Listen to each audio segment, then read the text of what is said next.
Hello and welcome to an album a day, day 145, coming at you with another album from my vinyl collection. This is the second of the two that I have from this band. I really do need to go out and check out the rest of their catalog because I really love these two albums.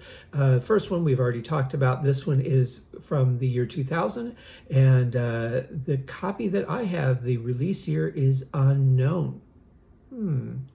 However, there is a surprise that comes with this album that I will get to. For now, of course, we're talking about the 2000 release from the band, no doubt, Return of Saturn. Love this album cover, except for the incredibly uncomfortably naked drummer. Not sure why. We often do wear clothes, as you can see. Kind of strange, but anyways, it's a very strange band. But you get very colorful, a lot to take in on this album. But what I love about this is one of those album covers that, you know, when you're listening to the album, you can look at it and study it and learn all about it.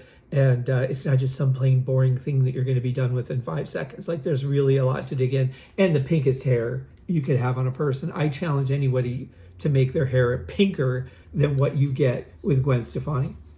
This is a double album. Excuse me.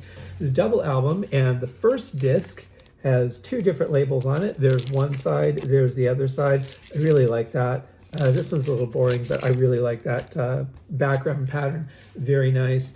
They don't feel like 180 gram vinyl, so I don't think that they are. Actually, this one does feel like it. I don't know, the other one felt lighter. Anyway, here we get this, and we get this. So a little more colorful on the second disc than that one side that we got. Very nicely done on the back cover. Looks like the band is in full swing, practicing, probably not recording, because you wouldn't have the drums that close to the vocal mic, even in the same room, if you were doing that. There is some imagery I'm just realizing from the album too, like the cake and all that. But nice shot of the band probably practicing would be my guess.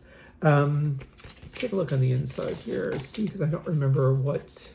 Yeah, it's not a gatefold, but it does have this lovely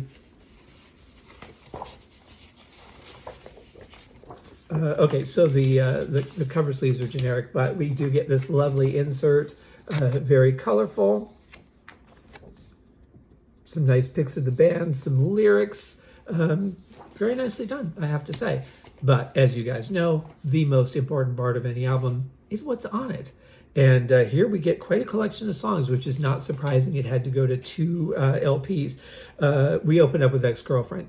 I am still, to this day, mad at this song because it gets stuck in my head and I can't get rid of it. And I'm worried now, even just mentioning it, it's already creeping into my head and it's going to take excessive power to get rid of. Simple Kind of Life, excellent song.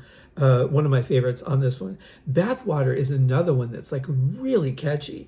And that's one, what is the name of that band that does like old time versions of current songs? They do like the 50s hairstyle and the microphone and everything. And they do like real, old time radio versions of songs. Bathwater would be an interesting one for them to do. 6 Feet Under, killer track, so much energy on this album. Magic's in the Makeup. Kind of dials it back a little bit, but beautifully done song.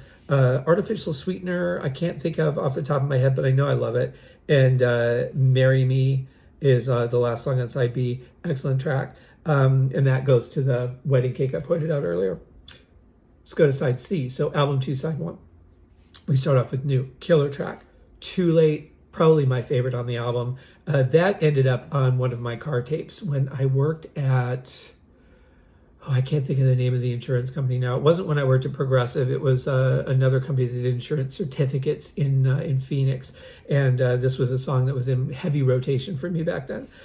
Comforting Lie, killer song. Suspension Without Suspense, killer song.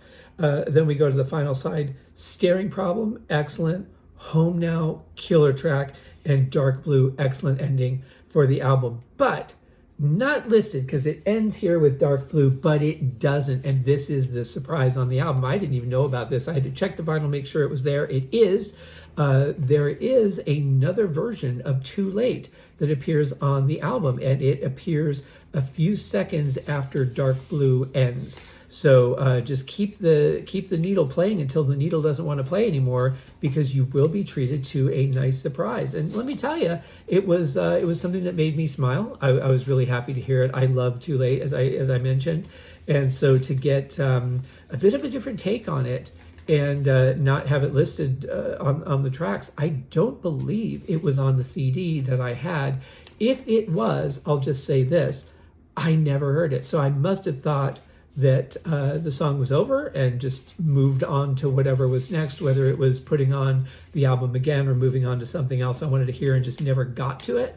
But in any case, yeah, great surprise for this album. So yeah, I'm really going to have to get into some more stuff from No Doubt. I know Nate from the Deep Purple podcast was suggesting some stuff for me that I really should check out, and I will. Very cool stuff. Great album. Great to share this one with you guys.